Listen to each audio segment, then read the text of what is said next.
Job కోసమే ఉపయోగిస్తాం జనరల్‌గా. కానీ ఎక్సెల్ మనకొక మంచి అసిస్టెంట్. మనకు మనకొక టూలు.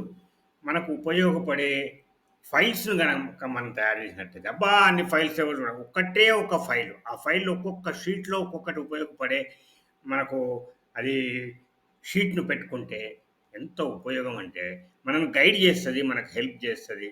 మన నిర్ణయాన్ని సరైన విధంగా ఉండేటట్టు చేస్తది. ఉదాహరణకి ఇక్కడ చూడండి. విటమిన్ పేరు ఎంటర్ చేయగానే విటమిన్‌ను దాని ఉపయోగాలేంటి? దానివల్ల లాభం ఏంటి? అది ఏ ఫుడ్ సోర్సెస్‌లో ఉన్నది? ఏ దానికి తక్కువైతే మనకేమొస్తది? ప్రాబ్లమ్ వస్తది. మనం రోజు ఎంత మినిమమ్ తీసుకోవాలి? దానివల్ల ఎక్కువ తీసుకుంటే ఏమన్నా సైడ్ ఎఫెక్ట్స్ ఉన్నాయా? ఈ ఇన్ఫర్మేషన్ మనకు జనరల్‌గా మనం ఇంటర్నెట్ వెతికితే దొరుకుతది. కానీ మన దగ్గరనే ఒక షీట్ ఉన్నది. ఇప్పుడు నేనిక్కడ విటమిన్ ఏ ఎంటర్ చేస్తా చూడండి. ఇక్కడ జస్ట్ డ్రాప్ డౌన్ లిస్ట్ ఉన్నది. దానిలో మనం సెలెక్ట్ చేసుకోవచ్చు. విటమిన్ ఏ ఎక్కడున్నది? విటమిన్ ఈ ఇక్కడ ఫస్ట్‌దే విటమిన్ ఏ. దీనికి చూసిర్రా? ఐ హెల్త్, స్కిన్, ఇమ్యూనిటీ దేనిలో ఉంటది? క్యారెట్‌లో, స్పినాచ్‌లో, లివర్‌లో ఉంటది.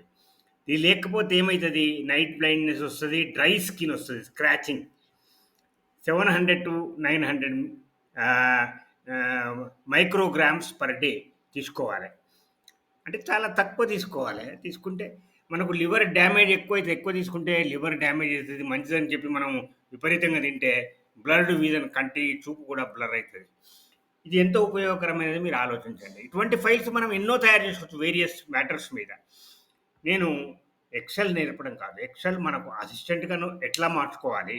దానివల్ల మనం బెనిఫిట్ ఎట్లా పొందాలి? ఉదాహరణకు సి విటమిన్ తీసుకుందాం. సి విటమిన్ తీసుకుంటే యాంటీ ఆక్సిడెంట్, ఇమ్యూన్ బూస్ట్.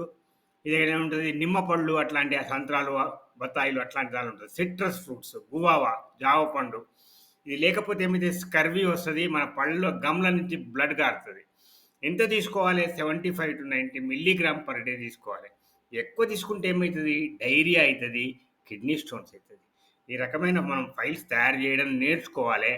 అందువల్ల మనకే లాభం. ఏం చేసినా ఒక సింపుల్ ఫార్ములా ఇక్కడ. ఫిల్టర్ అనే ఫార్ములాను పెట్టినాం. ఫిల్టర్ A22F10 అది డేటాబేస్. ఇక్కడ నేను దాన్ని హైడ్ చేసిన. తర్వాత A22A10 A15. A15లో నేను ఏ విటమిన్ పేరు ఎంటర్ చేస్తానో అదే అన్నమాట.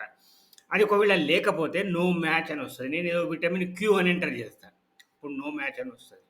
అసలు ఎంటరే చేయలేను. ఎందుకంటే అక్కడ డేటా వాలిడేషన్ ఉన్నది.